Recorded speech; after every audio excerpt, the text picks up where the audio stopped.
One of those drugs he mentioned, ivermectin, is something more often used to deworm horses. Have you ever thought to yourself that reality really doesn't matter anymore? We live in an era where the majority public perception matters so much more than the facts that you could absolutely make the wild claim that reality doesn't matter. Hear me out, because this has been on my mind for a very long time. In a quick example, let's examine the Anderson Cooper clip we just watched. During the height of the pandemic, the most successful podcaster in the world, Joe Rogan, tested positive for COVID, and like many celebrities before him, he decided to give his fans an update.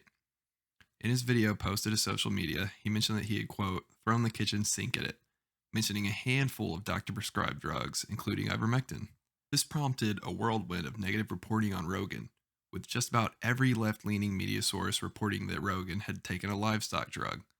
Rogan immediately fired back at this, but the damage was done. And to this day, when a good portion of the population hears the name Joe Rogan, their first thought is the guy that took a horse medicine. So let's do a quick Google search for ivermectin and see what we find. Discovered in the late 1970s, the pioneering drug ivermectin has had an immeasurable beneficial impact on improving the lives and welfare of billions of people throughout the world.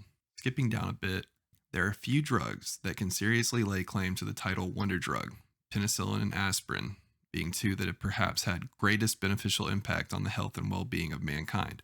But ivermectin can also be considered alongside those worthy contenders based on the versatility, safety, and the beneficial impact that it has had and continues to have worldwide. So, what is the deal? Did virtually all of the media simply overlook the fact that ivermectin, nicknamed by the NIH in 2011 as the wonder drug from Japan, has been prescribed to billions of people in the last 40 years and literally won a Nobel Prize for human treatment in 2015? Maybe. Maybe by some coincidence, not one person in the media realized that ivermectin was an award winning human drug prescribed to him by his primary care doctor. Or maybe the media saw an opportunity to destroy the credibility of an insanely influential guy who had begun to question some of the left wing policies that he had once fully endorsed. You know what? In a way, they succeeded. Rogan continues to have more daily listeners than all the cable news primetime shows combined. But to everyone who's not a regular listener, the media has painted Joe Rogan as some fringe right-wing meathead. To the point where, like Elon Musk or even waving an American flag these days, bringing up Joe Rogan in conversation risks giving people the impression that you're some right-wing conspiracy theorist. So how did we get here? What is this? The technique CNN and most prominent media companies use to stunt Joe Rogan's influence is commonly referred to as gaslighting. The term gaslighting comes from a 1944 film, Gaslight. I don't really want to go into the origins of the term, but basically, the movie is about a husband who slowly convinces his wife that she has gone insane because she notices the home lighting, powered by natural gas, dimming whenever the husband is sneaking around upstairs. Anyways, a quick Google search of the term gaslighting brings up the following definition. Gaslighting is a form of psychological manipulation in which the abuser attempts to sow self-doubt and confusion in their victim's mind. Google goes one step further here. Typically, gaslighters are seeking to gain power and control over the other person by distorting reality and forcing them to question their own judgment and intuition. So what is going on? How does a population with unlimited information in every pocket get abused by gaslighting? I've been interested in this for a very long time, and I'm here to discuss how I think gaslighting has become such a successful strategy. Number one, people are busy. Number two, the world is very complex. Number three, politicians and journalists have a deep understanding of both of these concepts. So let's talk about it. People are busy. The world is moving faster than ever. The working class has become hyper competitive with LinkedIn recruiters and online transparency. Leisure activities are virtually limitless for anyone with internet and a smart TV. Friends, family, exercise. Some of us choose to follow politics. Maybe you're like me and you can't help but find politics interesting. Maybe you're deeply invested in modern policies or social issues. Maybe you just hate the other side and consuming your favorite political commentary is a way to justify your view. While I could and will almost certainly make a future video on why you shouldn't be that person, there are a lot of people who end up being political junkies just for that reason. If you are someone who stays up to date with politics, my next statement might be hard to digest, but it's important that we talk about it as it's the baseline for this video. The reality is, the vast majority of people don't really follow politics. They're busy, and staying up to date with any public news falls way down their list of priorities. If you're deeply invested in politics and national news, there's a chance people that don't might even annoy you to a degree, and they really shouldn't. There's some wisdom in not letting politics get to you. We'll get to that at some point, but for now, hopefully we can agree that most people aren't caught up in politics.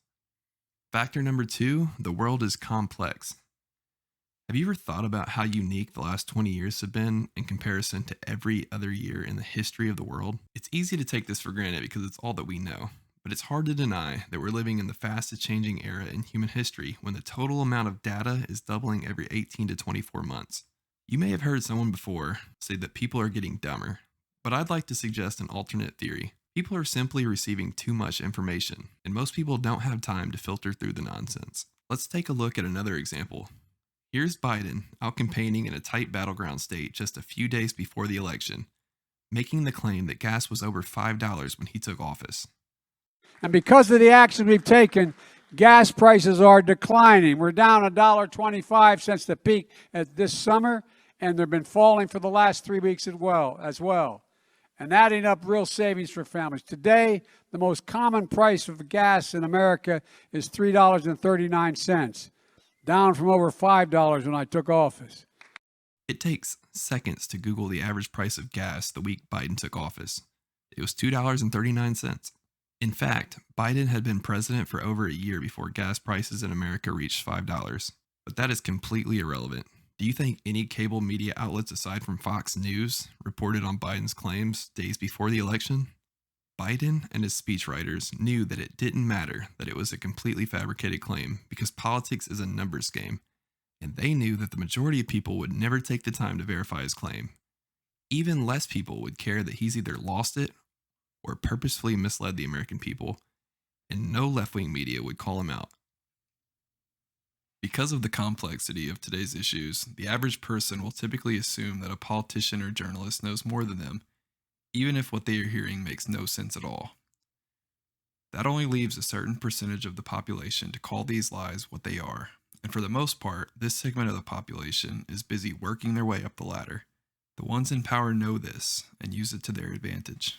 It's at best incompetence, or at worst, pure evil. But the truth is, it's good politics because it continues to work over and over again. It's honestly extremely entertaining to watch once you've accepted that both sides are doing it. Now, at this point in the video, you may be thinking, these must be isolated incidents. There's no way anybody could get away with this repeatedly. If you feel that way, please ask yourself this. Who would stop this from happening? Politicians and journalists are just playing the game. Their jobs are not like most. Take an engineer, for example. An engineer wouldn't be able to keep a job for very long if their designs were flawed and costing investors money. A doctor wouldn't keep a job if their patients were dying from routine procedures. Politicians and journalists aren't graded in an objective manner. A politician's scorecard comes from election day, and a journalist's scorecard is from their ad revenue, which is 100% proportional to the amount of people they can get to consume their content. When talking about politicians, it's important to remember that I'm talking in very general terms, and I'm not claiming that every politician is the same. But generally, the most influential politicians got into their positions of power because they have an above-average intelligence and have discovered just how easy it is to bend the truth. You can imagine how tempting it would be to maybe bend the truth slightly on some nuance that 99% of a politician's constituents would never understand anyways. Once it works successfully on a small nuance, the next time the opportunity arises, that politician is much more likely to do it again. Journalists play the same game. Both professions' success depends heavily on their truth and not the truth. Honestly, the truth can be really challenging to discover because with just about every nuance in today's news, gaslighting is present. Gaslighting continues to be highly effective for both politicians and journalists to create their own narratives, and until they see negative consequences, there isn't a reason for them to stop. I think that the best way to combat this issue is to continue to shine a light whenever it happens. That's why I've created this channel. As I mentioned, I've been interested in politics and the ability for both sides to use whatever means necessary to gain and retain power over the last decade. Every week, I will be posting new videos highlighting an untrue narrative, and we will fact check them together. Real quick, I want to make it clear that I'm not here to create division or hate for either political party. As I've already mentioned, both sides of the aisle are using this technique, and as someone who used to let politics really get them worked up, I want to let you know that it's not helpful. What is important is identifying what is true and what is false so that we can all be the most informed possible as we navigate through life. If you enjoyed this video, please smash that like button and follow the channel so you don't miss out on the weekly videos. Who knows? You could even be my first subscriber. If you made it this far in, I want to sincerely thank you for watching. This is my first YouTube video ever, and while I have a lot to learn, I appreciate you taking the time to watch, and I hope that you'll stick around to watch me progress. Leave a comment and let me know your thoughts. Have a great week, and I hope you'll join me next time.